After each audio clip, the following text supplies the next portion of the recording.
Hello, my name is Rick Houston, and welcome to the Scene Vault Podcast, your source for all things NASCAR history. Presented by QWare. Maintain excellence.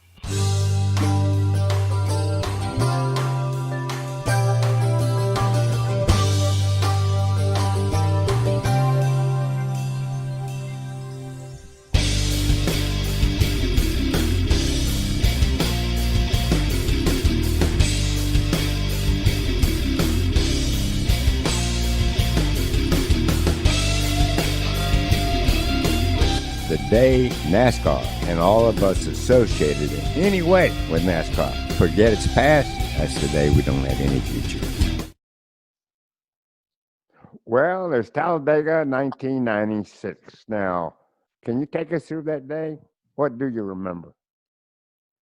I remember, like most racers, I remember coming into the day, third or fourth in points, 99 points out of the point lead. I'd had such a great start to the sophomore year. Battled for the win at Rockingham, battled for the win at Darlington. And just like everything is coming together. It's, it just couldn't be any better. I was never real comfortable at Talladega. And more so at Daytona because you really did have to work at it more. And Talladega was just so darn easy. But there was a science to it that I didn't understand at the time, Steve. I was running mid-pack, and Jeff Gordon, Mark Martin got together. And I don't remember saying, all right, I got to go low. But instinctively, I turned away from the incident. And then a car came down. I think it was Warburton. And I went over his hood, and I hit the wall so hard. But I remember thinking to myself, I hit the wall upside down, and I remember saying to myself, whew, at least it's over. And what I didn't realize is I was in the air.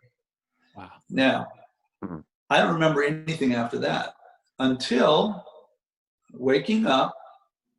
And when I woke up, I was vomiting. Had my helmet on, and I was vomiting. Oh, my gosh. And Steve Peterson was on the hood of the car, and they were cutting the roof off. And Steve Peterson, who worked for NASCAR for a long time, had a history in the ASA series with Mark Martin and Ray Dillon, and a really good guy. He said to me, Ricky, what hurts? And I said, I can't breathe. And he goes, small breaths. You got to fill your lungs up again. You got to fill your lungs up. And I finally caught my breath, and I said, Steve, I got something came through the seat. It's sticking in my back. I got something in my back. Oh, and yeah. He said, all right, well, we'll get the roof off. We got the roof almost off. We're going to get you out of here. You're good.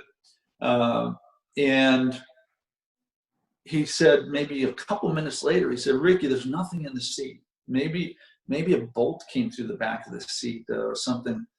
I don't remember specifically how he dealt with it or legitimized my pain, but they got me out.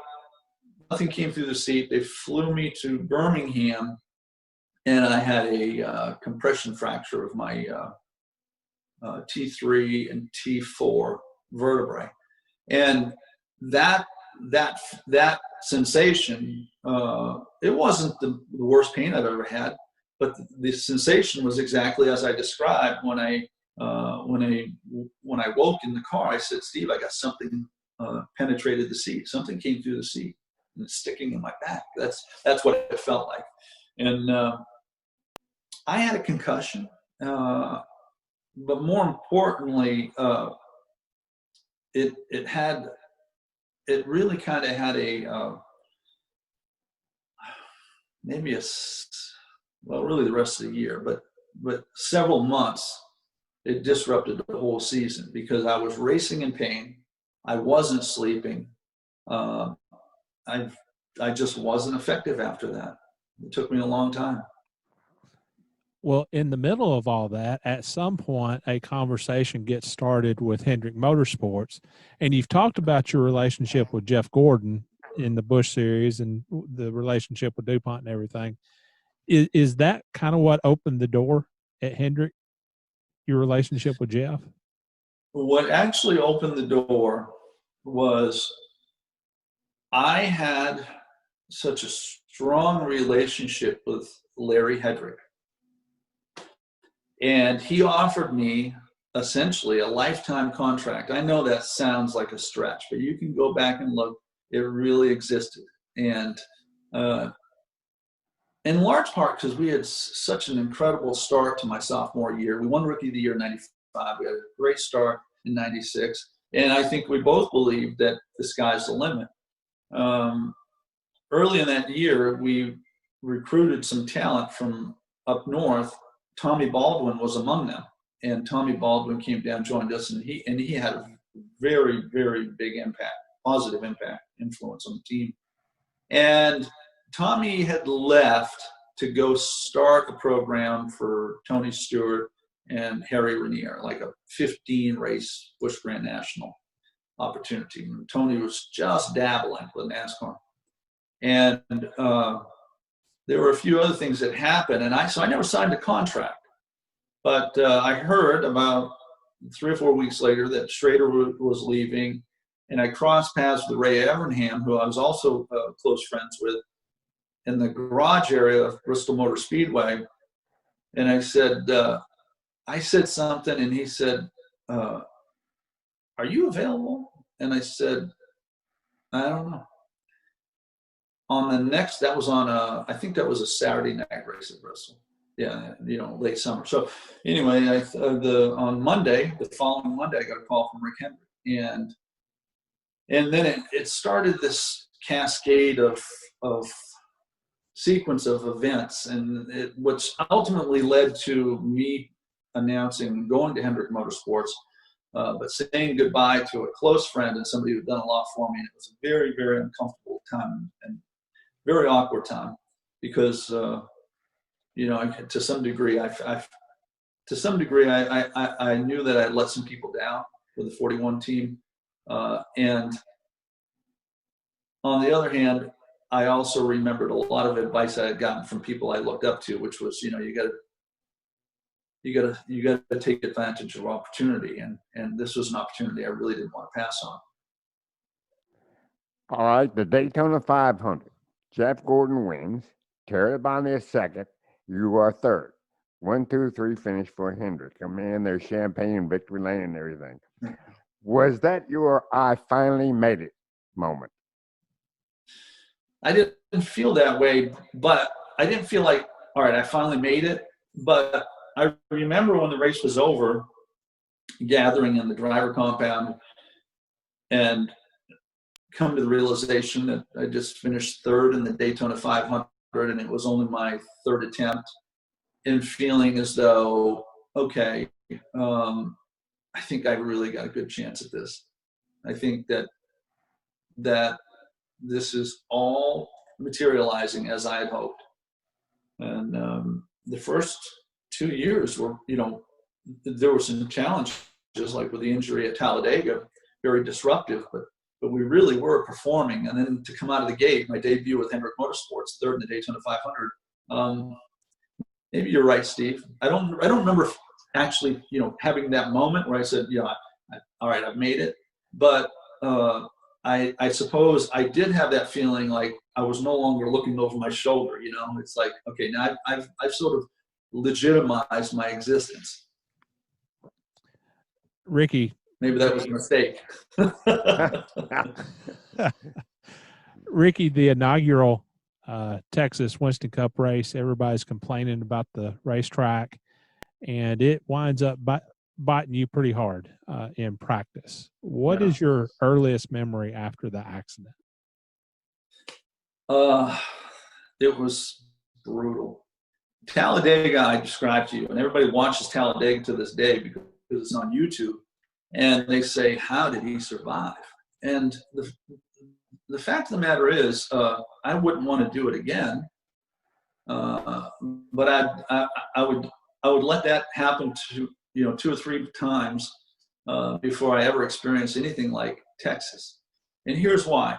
And by the way, I don't think there's any footage of Texas, but I was the fastest car early in practice. And I remember being wide open through 1 and 2, but I had to lift in 3 and 4. And somebody jumped to the top, and I think it was Ricky Rudd, and Andy Graves was my crew chief. And I was, we had a reasonable start to the 97 season, but I said, tape it up. And it was really too early for that. That's the only part of this that I can be subjective toward and say I made a mistake, or I really shouldn't have done that, because the part where it was too early to be making a qualifying run. And I do remember going through 1 and 2 wide open, and I narrowly got off turn 2 without scraping the wall, so I was loose. Okay, and I'm going down the backstretch, and I was like, I got to make a little wider entry into the corner. And I don't remember anything after that except, and sometimes this is weird. It's not, I don't think it's PTSD but I've had dreams since. I wake up because I hear this repetitive sound, and I just wake up because I have this repetitive sound and go, and I believe what it is that on the way to Parkland Hospital, they flew me from the racetrack, right from the front stretch to Parkland Hospital in Dallas-Fort Worth. I woke up, or I became conscious, in the helicopter.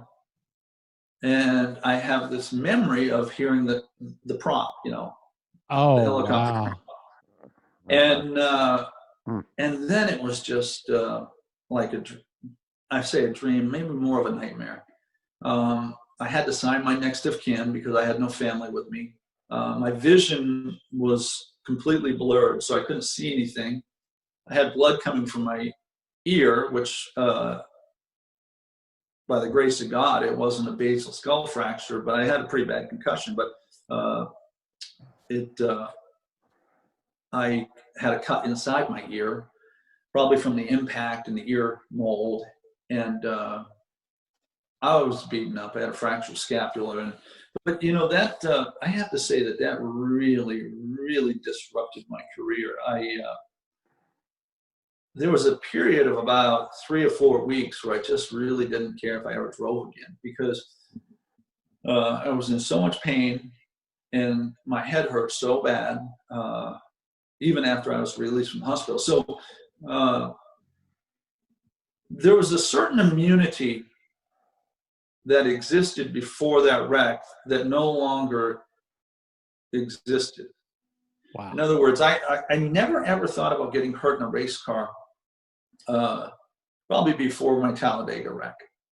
And then after my Talladega wreck, it's sort of a warped way of thinking, but this, I think, is how a driver has to think. After my Talladega wreck, because it was so spectacular, it looked like it was so spectacular, my confidence actually almost increased from that, at least in terms of my invincibility, because I said, well, hell, if I can survive that, I can survive anything.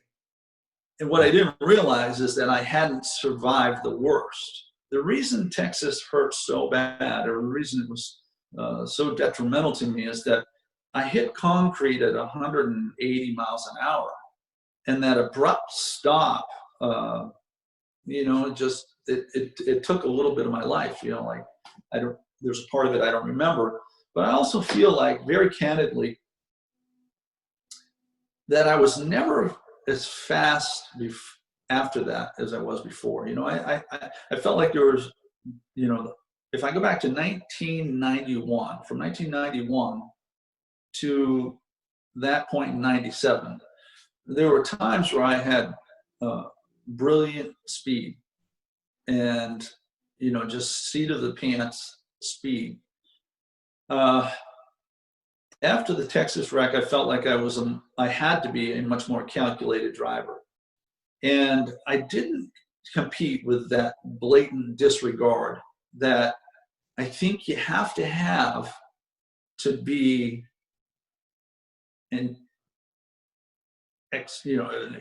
incredible or an outstanding driver.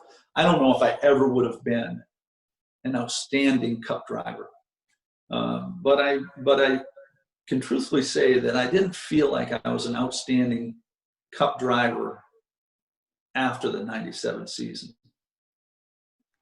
Well, technically, you missed only a couple of races. So, what were you feeling once you got back in a car? I was compromised. Yeah, I came back. I think the first race back, we qualified on the front row of the Coke 600 and lead the race a few times. We had a rear gear fail. But I remember battling Ernie Irvin for the lead, thinking that we could win this Coca-Cola 600. But then the next week, I remember feeling awful and not feeling good in the car. And then I go 3 or 4 weeks and just be miserable. And I think what really what caught up with me is that I'd had several concussions over a 12-month period, and I had, I think, 4 concussions in a row leading up to Texas. So there's a price for everything, and I think that I was paying that, and that I was very insecure. I'm driving the Bud car for Rick Hendrick. There's no damn way I'm going to admit to anybody that I'm compromised, because I'm done. Now, having said that, if you cross paths with Jerry Punch, I did go to one person. I don't know if I've ever really shared this. I think I've shared it with a few people since, probably with Rick. But Jerry Punch will tell you that I was struggling on one of the tracks. And I said, "You got a minute?" And we went and sat in the rental car. And I said, "Jerry, since my wreck, if I get a vibration in the car, my eyes, it's like I have a hard time seeing. I cannot lock onto anything." And I never talked to him about it again. I almost regretted I said that to him, because I put him in an awkward position. And the rest of '97 was hit or miss. And then it kind of all came to the forefront at the beginning of '98. Yeah, you ran 4 races, I think, in 1998, then made a decision to step out of the car. Now, how difficult was that for you? Well, I remember coming back from the University of North Carolina and being part of that medical facility with Dr. Tani, and they gave me these tests, and they put me in like a gyro, and they blew air in my ear.